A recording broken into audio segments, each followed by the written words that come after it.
So మొత్తానికి బీసీలకు సంబంధించినటువంటి కులగణన లెక్కలు ఫిబ్రవరి చివరి వారం నాటికి బహిర్గతం చేసే అవకాశం కనిపిస్తుందని ఒక వార్తను వెలుగు దినపత్రికలో చూడొచ్చు మనం. ఆ పత్రికలో ఉన్నటువంటి సారాంశం ఏంది, అసలు సర్పంచ్ ఎన్నికలు ఈ ఫిబ్రవరి చివరిలో పెట్టబోతా ఉన్నారా నిజంగా, లేకపోతే ఇంకేమైనా ఆలస్యం కాబోతా ఉన్నాయా? పాపం ఒక పత్రిక రేపే ఎన్నికలు ఎల్లుండే ఎన్నికలని పాపం వాళ్ళే అలసిపోయి ఇంతకెప్పుడు ఎన్నికలు అని అడుగుతూ ఉన్నారు. ఆ పత్రిక లేదనుకో సరే.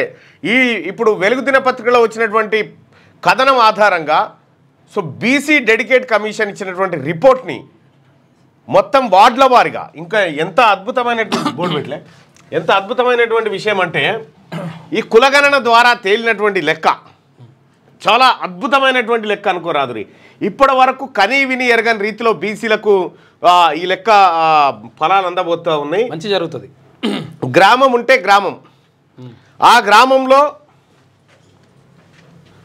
కులగణన,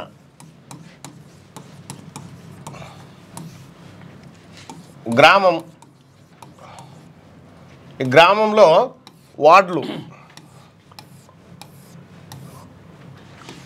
ఈ వార్డు ఉంది కదా, ఈ వార్డులో ఏ కులం వాళ్ళు ఎక్కువ ఉన్నారు ఈ లెక్కలు వస్తున్నాయి. ఇప్పుడు ఏ కులం వాళ్ళు ఈ వార్డులో సపోజ్ ఈ కులంలో గౌడ్స్ ఎక్కువ ఉన్నారనుకో, ఈ వార్డులో గౌడ్స్ సంఖ్య ఎక్కువ ఉంటే ఈ లెక్క తెలుస్తుంది.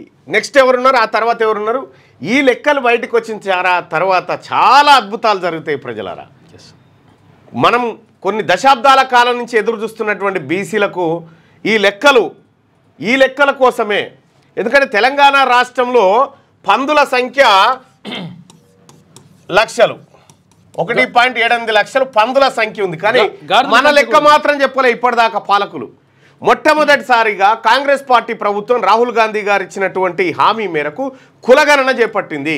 దేశానికి ఆదర్శవంతంగా ఉండాలనేటువంటి ఉద్దేశంతో ఈ కులగణన చేపట్టింది. ఈ కులగణనలో కేసీఆర్, హరీష్ రావు పాల్గొన్నట్టు తెలిసింది నాకు.